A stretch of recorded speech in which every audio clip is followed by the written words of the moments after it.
പുറം ലോകവുമായി യാതൊരുവിധ ബന്ധവുമില്ലാത്ത ആളുകൾ ജീവിക്കുന്ന ചില സ്ഥലങ്ങളെക്കുറിച്ചോ ദ്വീപുകളെക്കുറിച്ചോ ഒക്കെ നാം കേട്ടിട്ടുണ്ടാകുമല്ലേ. എന്നാൽ 60,000-ലധികം വർഷമായി ഒരു കൂട്ടം മനുഷ്യർ ഒരു ദ്വീപിൽ പുറം ലോകവുമായി ബന്ധപ്പെടാതെ ജീവിക്കുകയാണെന്ന് പറഞ്ഞാൽ നിങ്ങൾക്ക് വിശ്വസിക്കാനാകുമോ?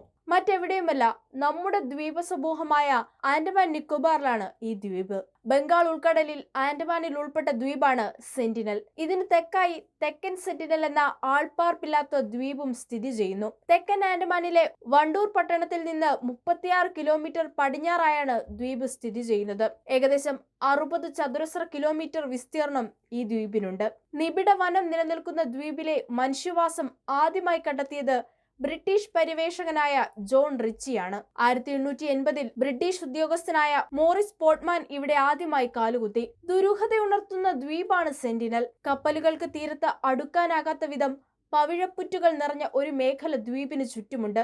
ദ്വീപിന് കുറുകെ ഹെലികോപ്റ്റർ പറത്തെഴുതുന്ന ഒരു ചട്ടമുണ്ട്. ബ്രിട്ടീഷുകാർ ദ്വീപിനെ കോളനിയാക്കിയപ്പോഴും സ്ഥിതി നിലനിന്നു. മറ്റു ഗോത്രങ്ങളും ബ്രിട്ടനുമായി യുദ്ധങ്ങളുണ്ടായപ്പോഴും സെന്റിനലീസ് ഗോത്രക്കാർക്ക് പ്രശ്നം കുറവായിരുന്നു.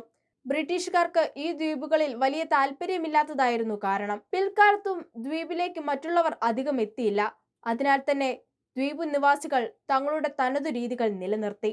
വേട്ടയും വനോൽപ്പന്നങ്ങളുമാണ് പ്രധാന ഭക്ഷണമാർഗം. കാട്ടുപന്നിയുടെ മാംസം വ്യാപകമായി ഭക്ഷിക്കുന്നു. മത്സ്യം, കടലാമ, തേൻ, പാൻഡനസ് എന്ന പഴം, വിവിധ വേരുകൾ തുടങ്ങിയവയും ഇവിടെയുള്ളവർ കഴിക്കാറുണ്ട്. തീ ഉപയോഗിച്ച് വറുത്താണ് ഇവർ മാംസവും മത്സ്യവും ഒക്കെ കഴിക്കാറുള്ളത്.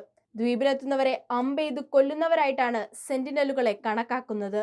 എന്നാൽ ഇവരുടെ ആക്രമണം ഒരുപക്ഷെ സ്വയരക്ഷയിലുള്ള പേടി മൂലമാകാമെന്നും വിലയിരുത്തപ്പെടുന്നു. പുറം ലോകവുമായി ബന്ധപ്പെട്ടാൽ സെന്റിനലീസ് ഗോത്രങ്ങൾക്ക് രോഗങ്ങൾ പിടിപെട്ടേക്കാനും സാധ്യതയുണ്ട്. കുറഞ്ഞ രോഗപ്രതിരോധ ശേഷിയാണ് കാരണം.